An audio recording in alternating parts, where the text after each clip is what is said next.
Allahumma sholli wa sallim ala nabiyyina Muhammad wa ala alihi wa sahbihi wa man tabi'ahum bi ihsanin ila yaumil qiyamah. Wa ya ayyuhal muslimun ittaqullaha haqqa tuqatih wa la tamutunna illa wa antum muslimun. Hadirin jamaah salat Isya dan tarawih yang dimuliakan Allah. Rasa-rasanya tidak pantas kalau kita malam hari ini tidak bersyukur kepada Allah, karena doa-doa kita semua yang sudah beberapa bulan yang lalu kita baca ya, menjelang bulan Rajab kita sudah berdoa kepada Allah, Allahumma barik lana fi Rajab wa Sya'bana wa balighna Ramadan. Ya Allah, berkailah hidup kami di bulan Rajab, berikanlah keberkahan pada kami di bulan Sya'ban, dan sampaikanlah umur kami semua sehingga kami bisa berjumpa dengan bulan Ramadan yang mulia ini. Alhamdulillah hadirin sekalian, kita semua dikabulkan Allah. Doa kita dikabulkan dan kita dalam keadaan iman, dalam keadaan Islam, sehat walafiat, bisa menjalani ibadah Ramadan ya, yang hari ini sudah mau ke-19 ya, jadi sudah hampir 2/3 kita jalani. Mudah-mudahan ada perubahan ya, setelah kita 19 hari ini ya, ada perubahan bahwa kedekatan kita kepada Allah semakin terasa, karena orang takwa itu seperti dijanjikan Allah adalah orang yang bahagia. Jadi kalau kita masih merasa selama berapa hari yang lalu, hadirin sekalian, masih ada kesempatan untuk kita memperbaiki. Hadirin rahimakumullah, saya malam ini diberikan tema yang sangat berat sekali, yaitu problematika kehidupan keagamaan di Indonesia. Saya memang 10 tahun di Komisi Hubungan Antar Agama di Majelis Ulama Indonesia.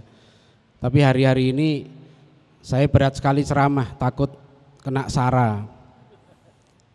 Ini kalau kita salah ngomong sekarang bisa kena SARA, Pak. SARA itu suku, agama, ras, dan antar golongan. Nanti kalau ceramah saya SARA tolong di stop aja ya. Jadi tadi saya minta direkam supaya ada buktinya ya, SARA atau tidak. Jadi nanti takut saya mubalik, khawatir takut ceramah. Dulu hadirin sekalian, pada tahun 70-an Ketua Majelis Ulama Indonesia Profesor Hamka pernah protes pada pemerintah. Waktu itu masih Pangkop Kamtibnya Pak Sudomo. Ya, waktu itu Pangkop Kamtibnya Pak Sudomo, dan waktu itu Pak Sudomo belum masuk Islam. Ya, termasuk orang yang paling berkuasa ketika itu di Indonesia, Laksamana Sudomo ya. Alhamdulillah setelah pensiun beliau muslim gitu ya, uniknya Pak Domo ini setelah pensiun muslim. Waktu itu ditakuti betul Pak Domo ini ya. Buya Hamka protes kepada Pangkop Kamtib. Kenapa? Karena di Jawa Timur ada buku pelajaran agama Islam memuat surat Al-Ikhlas ya, buku pelajaran agama Islam memuat surat Al-Ikhlas. Qul huwallahu ahad, Allahus somad, lam yalid walam yulad, walam yakul lahu kufuwan ahad. Buku itu oleh pejabat setempat pendidikan waktu itu Pedanka disuruh ditarik, nggak boleh beredar karena isinya menyinggung perasaan umat agama lain.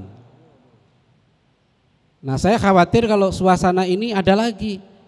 Nanti umat Islam takut ngomong Al-Quran karena kena SARA ya, kasihan yang namanya SARA ya. Sekarang ini disebut-sebut terus di kita. Sebenarnya hadirin rahimakumullah, SARA ini istilah yang keliru Pak dalam kehidupan keagamaan kita ini. Ini saya nanti kalau bisa usul pada majelis ulama supaya ditinjau kembali istilah SARA ini, sebab suku, agama, ras, dan antar golongan itu berbeda statusnya. Dalam pandangan Islam, kalau suku, ras itu orang tidak milih. Kita lahir sebagai orang Betawi, orang Jawa, itu nggak milih. Suka atau nggak suka, dia lahir sebagai orang Jawa. Sampai mati juga dia ngerti atau bahasa Jawa atau enggak, tetap dia sukunya Jawa. Dia lahir sebagai orang Cina, rasnya Cina, nggak bisa dia ubah. Mau dia operasi plastik 100 kali tetap aja dia rasnya Cina atau Jawa atau Betawi, nggak bisa diubah itu. Oleh karena itu hadirin rahimakumullah, sejak zaman Rasulullah SAW, kalau kita telah kembali pidato Rasulullah dalam Haji Wada, Rasulullah sudah menyelesaikan masalah ini, Pak. Masalah suku, ras, golongan sudah selesai dalam Islam. Dulu orang Arab merasa bangga dengan Arabnya, maka Rasulullah mengatakan tidak ada kelebihan orang Arab dan orang di atas orang Ajam. Tidak ada kelebihan, tidak ada yang lebih orang putih dan orang hitam. Itu zaman Rasulullah. Makanya yang namanya Bilal dulu budak hina dulu. Tapi setelah Bilal masuk Islam, beliau menduduki posisi yang mulia. Sekarang hadirin sekalian, di berbagai dunia masalah suku, ras ini belum selesai. Saudara-saudara kita di Myanmar itu apa sebenarnya?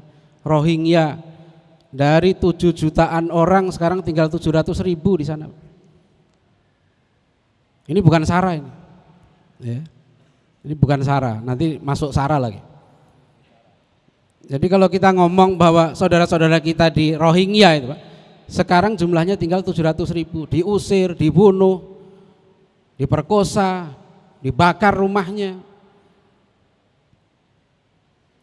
Itu ada faktor agama dan ada faktor ras. Di Cina, di Xinjiang masih ada masalah. Di Eropa kita masih melihat dalam sepak bola ada saja orang yang menghina orang-orang hitam. Nah itu hadirin sekalian, di dalam Islam sejak zaman Rasulullah SAW sudah selesai. Tidak ada beda kata Rasulullah, orang Arab, orang Ajam, semua manusia ini sama. Apa yang membedakannya? Inna akramakum indallahi atqakum.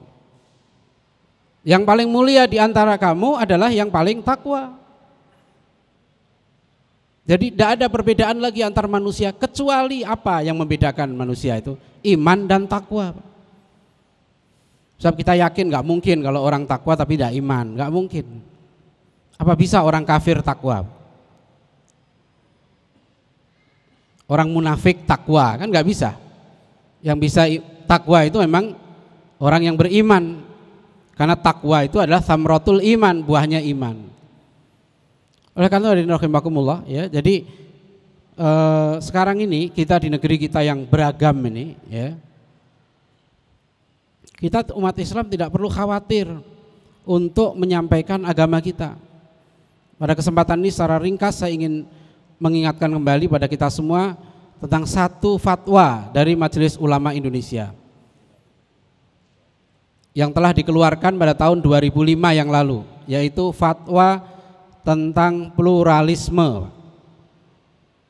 Ya, fatwa tentang pluralisme, karena sekarang saya masih melihat ya sebagian pejabat kita, sebagian kalangan terus masih mengembangkan yang disebut dengan pluralisme. Padahal Majelis Ulama sudah mengeluarkan fatwanya. Tahun 2005 Majelis Ulama Indonesia mengeluarkan fatwa bahwa pluralisme agama adalah faham yang bertentangan dengan ajaran Islam dan haram umat Islam memeluknya. Apa yang dimaksud dengan pluralisme? Majelis Ulama Indonesia mendefinisikan pluralisme adalah faham yang mengatakan bahwa semua agama adalah sama-sama benar. Semua pemeluk agama masuk surga, nggak ada bedanya lagi. Di dalam bahasa Inggris ada sekalian, mereka menyebut begini: each and every religion is equally valid way to God. Tiap-tiap agama merupakan jalan yang sama-sama sah menuju Tuhan yang sama. Ya, biasanya mereka menggambarnya seperti piramida. Agama apapun katanya itu cuma cara saja menyembah Tuhan. Yang berbeda hanya syariatnya. Tapi hakikatnya sama kata mereka. Semuanya menyembah Tuhan yang sama. Nah ini yang diharamkan oleh Majelis Ulama Indonesia. Dan sebenarnya Majelis Ulama Indonesia sudah agak ketinggalan, Pak. Tahun 2000, 5 tahun sebelum MUI mengeluarkan fatwa, Vatikan sudah mengeluarkan dekrit duluan, namanya Dominus Iesus. Vatikan sudah mengharamkan paham pluralisme agama dan menegaskan, kata Vatikan nih, satu-satunya jalan keselamatan hanyalah melalui Yesus. Itu fatwanya. Silahkan masing-masing agama meyakini agamanya masing-masing. Bukan berarti kalau kita beda keyakinan terus kita berantem, tidak. Justru kita bertoleransi, kita berrukun karena kita berbeda. Itulah namanya plural, kita berbeda, kita saling menghormati perbedaan dan keyakinan kita masing-masing. Bukan menyamakan keyakinan. Nah, pluralisme itu mengatakan semuanya sama. Jangan Anda menganggap agama Anda sendiri yang benar. Sekarang diedarkan satu buku, Bapak Ibu dan sekalian. Judulnya When Religion Becomes Evil, ketika agama menjadi jahat. Isi buku ini salah satunya mengatakan kalau satu agama mengaku, mengklaim hanya agamanya sendiri yang benar, itu termasuk kategori agama jahat, evil religion. Jadi kalau masih ada dai yang menyatakan innad dina indallahil Islam, bahwasanya Allah hanya mengakui satu-satunya din yang diakui Allah hanyalah Islam, itu kita dimasukkan kategori agama jahat, evil religion. Ada satu lagi buku yang favorit kelihatannya di kalangan pluralis ini, judulnya Is Religion Killing Us? Apakah agama membunuh kita? Ya. Judulnya Is Religion Killing Us? Apakah agama membunuh kita? Buku ini kesimpulannya sama. Ternyata selama ini katanya gara-gara orang fanatik dengan agamanya itulah orang saling berbunuh-bunuhan, orang saling berperang. Perang agama gara-gara orang mengklaim agamanya yang benar. Mereka mengatakan itu perang di mana-mana perang agama. Kita bilang dari mana kita mengatakan perang agama itu paling kejam? Tidak. Perang dunia satu, perang dunia kedua itu bukan perang agama. Tapi yang mati puluhan juta, bahkan ratusan juta. Amerika nyerang Irak, Afghanistan, itu jutaan orang mati. Alasannya demokrasi. Alasannya menegakkan hak asasi manusia. Jutaan orang mati juga. Jadi tidak benar kalau orang mengatakan gara-gara agama inilah manusia perang katanya. Kita tidak pernah seperti itu. Sejak Al-Quran diturunkan, umat Islam sudah menjadi contoh untuk toleransi beragama. Kalau soal toleransi beragama, kebebasan beragama, jangan tanya. Sekarang katanya kita nggak toleran, Pak. Di luar negeri disebarkan berita, ya, oleh satu forum agama lain di Jakarta. Katanya di Indonesia ini sudah 1.200 tempat ibadah mereka yang sudah dirusak, sudah dibakar. 1.200 tempat ibadah, Pak. Mengerikan. Makanya wajah kita di luar negeri itu buruk. Karena ada yang selalu kampanye dari negeri kita menjelek-jelekan bahwa kita nggak toleran, kita nggak toleran. Siapa yang tidak toleran? Coba hadirin sekalian, kita ini di negeri kita, Pak, biasa ada menteri orang non muslim. Setiap tahun orang non muslim dapat libur, Pak. Libur hari agama masing-masing. Kalau di Bali malah saudara kita yang muslim, Pak, pada waktu nyepi misalnya, mereka tidak boleh keluar rumah, Jumatan susah. Keluar ditangkap. Sekarang tanya, apa orang muslim di Amerika, di Inggris, di Belanda, di Eropa ada hari libur Idul Fitri, ada hari Idul Adha? Enggak ada. Pernah di Inggris, di Amerika, mereka berani mengangkat menterinya orang muslim? Enggak ada. Apa orang muslim di sana gampang bikin masjid, Pak? Enggak. Lihat hari ini ada berita di detik.com. Masjid di Missouri di Amerika dibakar. Masjid, susah bikin masjid di sana, dibakar habis. Waktu ada kasus di Bekasi, di Ciketing tuh Pak, sampai Menteri Luar Negeri Amerika komentar, menegur Menteri Luar Negeri kita. Saya nggak tahu, waktu sekarang ada kasus masjid dibakar di sana, apakah Menteri Luar Negeri kita menegur Menteri Luar Negeri Amerika? Ini hadirin rahimakumullah, sob kita ini soal kampanye Pak. Sedih kalau kita keluar, kita dianggap bangsa muslim terbesar ini nggak toleran. Jadi ini kadangkala saya merasa ini apa sebenarnya yang terjadi. Kita ini kurang apanya toleran kita ini Pak. Kurang apanya lagi toleran kita ini, umat Muslim Indonesia ini. Tapi masih saja dianggap itu, dianggap disebarluaskan berita-berita ke sana. Ada bukti-buktinya kita bisa tunjukkan. Sering kalau acara-acara Departemen Agama kita pun bahas itu, ya, bahwa ini loh, kok mereka menyebarkan ke luar negeri, kita ini nggak toleran. Nggak tolerannya yang di mana? Ada kasus. Saya pernah diundang Dewan Pertimbangan Presiden bahas masalah ini. Saya sampaikan hal yang sama. Jangan membuat citra kita di luar tidak baik. Bahwa ada kasus, beberapa kasus, iya, dimanapun ada kasus. Ya, ini sekalian, ini supaya kita tidak minder Pak. Sebagai orang Muslim, bahwa kita ini, kita tidak boleh menganiaya orang lain. Kita tidak boleh menzolimi orang lain, orang non Muslim. Jangankan menzolimi manusia, menzolimi kucing aja kita nggak boleh. Nanti di akhirat kata Rasulullah, orang bisa masuk neraka gara-gara menganiaya binatang. Kita tidak boleh menganiaya manusia, karena doa orang yang mazlum meskipun dia bukan Muslim dikabulkan oleh Allah. Kita tidak boleh sembarangan di situ. Hadirin rahimakumullah.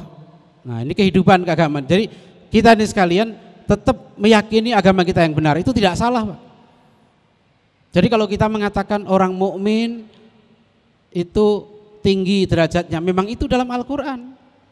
Wala tahinu wala tahzanu wa antumul a'launa in kuntum mu'minin. Jangan kamu sedih, jangan kamu berduka, jangan kamu merasa hina, karena kamu adalah orang-orang yang paling tinggi derajatnya jika kamu beriman. Kuntum khaira ummatin ukhrijat linnas ta'muruna bil ma'ruf wa tanhauna 'anil munkar. Orang kafir dalam Al-Qur'an disebut syarrul bariyah. Orang mukmin dalam Al-Qur'an disebut khairul bariyah. Bahkan dalam surat Al-Anfal, ya, Allah berfirman, inna syarrat dawabi indallahil ladzina kafaru fahum la yu'minun. Seburuk-buruknya makhluk di dunia ini, ya, di bumi ini siapa? Alladzina kafaru, orang-orang kafir, fahum la yu'minun, karena mereka tidak beriman. Ini ayat Al-Qur'an. Jadi jangan sampai nanti kalau orang baca ayat ini terus dituduh sara.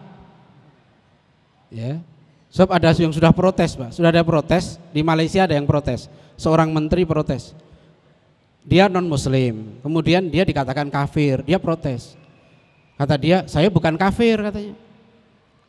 Lah kalau bukan kafir apa? Wong istilah dalam Quran memang kafir, tapi bukan berarti kalau orang kafir terus boleh dianiaya, boleh disakiti, nggak boleh, kecuali kalau orang kafir itu menyerang orang Muslim. Orang kafir yang baik sama orang Muslim harus kita baikin. Bahkan Al-Quran sejak awal memerintahkan, wa in jahadaka ala ang tusyrika bima laisa laka bi ilmun fala tuti'huma wa sahibhuma fid dunya ma'rufa. Andaikan seorang anak masuk Islam, orang tuanya belum masuk Islam, apa perintah Allah? Kalau orang tua kamu memaksa kamu musyrik, jangan ikuti. Tapi diperintahkan wa sahibhuma fid dunya ma'rufa wa qul lahuma qaulam ma'rufa. Jadi kita disuruh ngomong yang baik, yang sopan. Ada ajaran yang semulia ini. Akidah dipertahankan, tapi muasyarah bil ma'ruf dengan yang lain-lain selalu. Itu hadirin rahimakumullah. Ya, jadi antara iman kita sebagai seorang muslim, kita yakin memang Allah tidak pernah menurunkan agama selain Islam. Inna dina indallahil Islam, itu maknanya Allah hanya pernah menurunkan satu agama kepada para nabinya, yaitu dinut tauhid, dinul Islam. Saya baru mengkritik satu disertasi doktor Pak, di UIN Jakarta, ditulis oleh dosen Usuluddin. disertasi doktor judulnya Satu Tuhan Banyak Agama. Ya, disertasi itu mengatakan semua agama benar, agama apapun diterima oleh Tuhan. Bagaimana dosen Usuluddin bisa ngomong begini? Saya kritik, saya tulis satu artikel, satu Tuhan, satu agama. Tuhan itu satu, Allah SWT. Dan Tuhan yang satu sudah mengutus utusannya yang terakhir, yaitu Nabi Muhammad SAW. Dengan wahyu yang sekarang masih terbukti kebenarannya, yaitu Al-Quranul Karim. Maka satu-satunya standar kebenaran yang sah sekarang ini hanyalah ajaran Nabi Muhammad SAW. Tidak ada syariat yang lain. Satu-satunya jalan menuju Allah yang sah adalah jalan yang dibawa oleh Nabi yang terakhir. Ini keyakinan kita. Ya, ini akidah. Hadirin rahimakumullah. Jadi ini adalah tidak benar kalau orang mengatakan satu Tuhan banyak agama, semua agama. Gampang saya bilang, agama yang mana? Di Eropa kalau hadirin sekalian buka internet ya, sekarang ini berkembang macam-macam agama. Ada namanya Satanic Church. Sekarang berkembang gereja-gereja setan. Ada Satanic Bible, Bible setan. Ada gambarnya, ada fotonya ada. Ada lagi namanya Nordic Church, gereja-gereja telanjang. Ada perhimpunannya, banyak. Pasturnya telanjang, jemaatnya telanjang. Tapi kalau ngelihat jangan siang ya. Itu semua telanjang. Mungkin mereka pikir kalau nggak pakai baju itu lebih asli. Ya, ibadah pada Tuhan lebih murni, nggak ada penghalangnya lagi.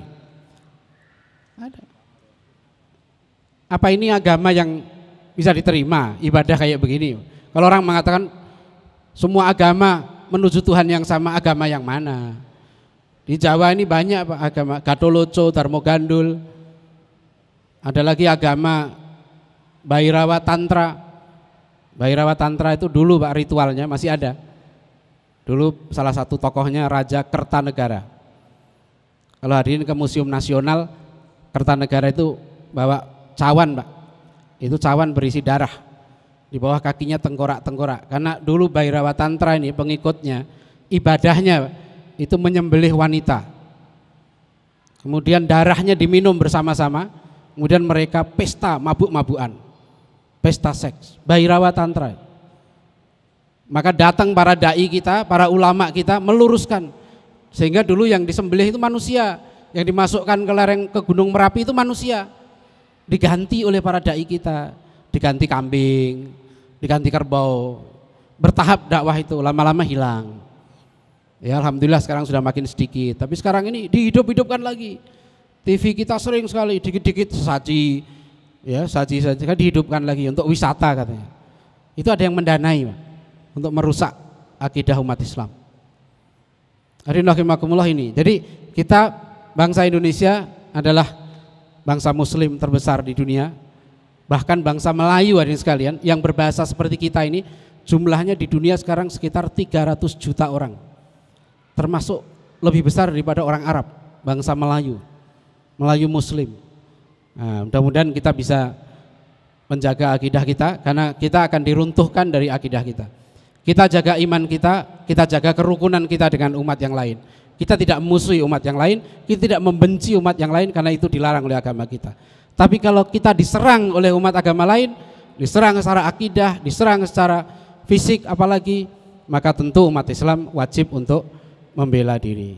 Demikian kira-kira kehidupan beragama kita. Mudah-mudahan bulan Ramadan ini sekali lagi bisa kita manfaatkan semaksimal mungkin untuk ibadah kita, untuk thalabul ilmi terutama juga, hingga kita bisa meningkat ketakwaan kita.